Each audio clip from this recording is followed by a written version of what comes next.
m'appelle Patricia Loncle, je suis sociologue, je travaille à l'école des hautes études en santé publique à Rennes. Je m'intéresse aux questions d'engagement et de participation des jeunes, essentiellement à la vie locale, mais dans une perspective comparative, donc en travaillant avec des partenaires dans d'autres pays européens.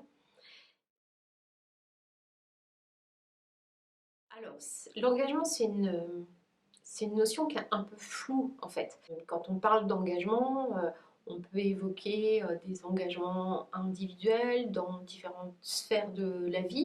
Donc l'engagement, ça va consister, si on essaye de trouver une formule un peu chapeau à tout ça, ça va consister à adhérer à des valeurs de telle sorte que ça vient transformer la vie de l'individu et de sa communauté. Du côté de la sociologie, plein de débats pour montrer comment les engagements évoluent au cours du temps, comment est-ce qu'ils ont évolué au cours des dernières décennies, et comment en particulier on pouvait qualifier aujourd'hui les engagements, parce qu'en fait ça prend des formes très diverses, des jeunes dans la société. Euh, Du côté des facteurs explicatifs, hein, on voit bien qu'il y a à la fois une socialisation qui peut se faire très tôt ou plus tardivement à l'âge adulte parce que il y a un incident dans la vie de la personne qui va faire que soudainement elle va se dire tiens mais cette cause-là elle me parle beaucoup et je voudrais aller vers cette cause. Voilà. On essaye de à la fois comprendre la trajectoire biographique et éléments qui viennent favoriser à un moment donné l'engagement.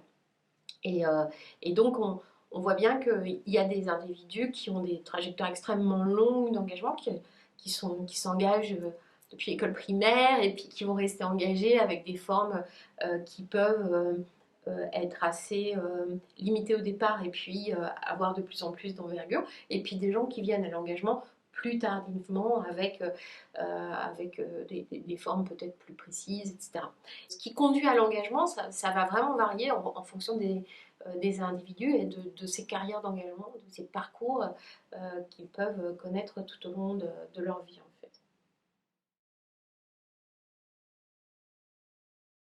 Alors, il y a des freins, hein, en sociologie, on les connaît bien. Ça renvoie aux questions d'inégalité sociale. On sait que les jeunes qui s'engagent sont souvent plutôt issus des classes moyennes supérieures. Ils ont été socialisés à cette question-là, donc comme je vous le disais, tout petit.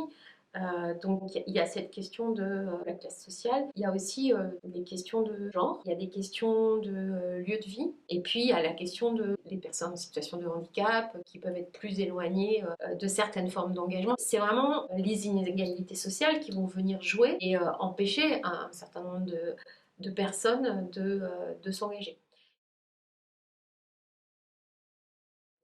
Du côté des moteurs, il y a, dans ce que disent les jeunes qui s'engagent, il y a beaucoup le sentiment d'injustice, de se dire ben voilà, cette situation est injuste et comment est-ce que je peux essayer de résoudre la question à mon niveau, quoi. Et il y a beaucoup aussi ce que Cécile Van de Ven et Sarah Picard ont examiné, hein, la question de la colère chez les jeunes aujourd'hui. La colère peut être un levier très fort d'engagement des jeunes. Et sur les leviers, il y a une autre dimension qui est la question de la transmission. Comment est-ce qu'on va laisser la place aux jeunes dans des structures et leur transmettre les savoirs? Et de ce point de vue-là, par exemple, les réflexions qui sont menées par le MRJC, là, le mouvement rural de la jeunesse chrétienne, sont extrêmement intéressantes. Il y a un certain nombre d'associations comme ça d'éducation populaire en fait, hein, qui réfléchissent à pour renouveler les responsables associatifs, il faut aussi, alors non seulement les former, leur laisser de la place, mais comme réfléchir à la transmission de génération en génération. Et je trouve ça vraiment très intéressant, parce que ça a un levier aussi très important à examiner, quoi.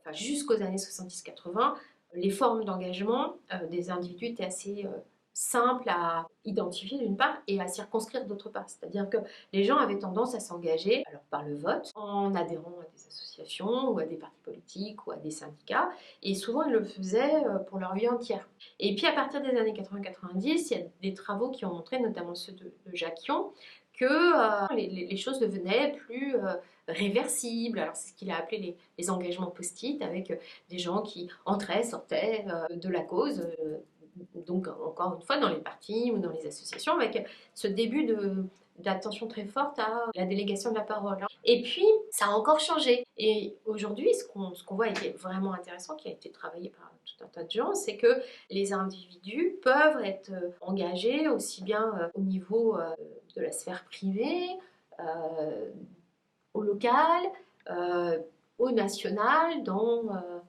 une association, et puis dans des mouvements transnationaux où ils vont militer via Internet. Il y a une étude, un résultat de l'INJEP très récent.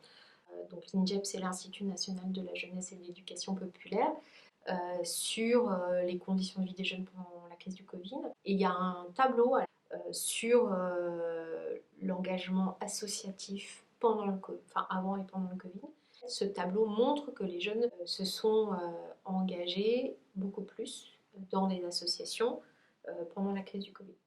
Ce qu'on a pu observer dans des études quantitatives qu'on a menées au moment du Covid, qualitatives, pardon, au moment du Covid, c'est quand même des engagements très forts des jeunes, en particulier des jeunes étudiants, sur les questions de lutte contre la précarité, en aide alimentaire, dans des associations, dans les universités, etc., pour développer des actions de solidarité. Il semblerait que les jeunes se soient mobilisés particulièrement pendant la crise du Covid. Par rapport à votre réunion, j'espère que les échanges vont être riches, et vraiment je regrette beaucoup de ne pas être là parce que ça a l'air passionnant. Donc à une prochaine fois.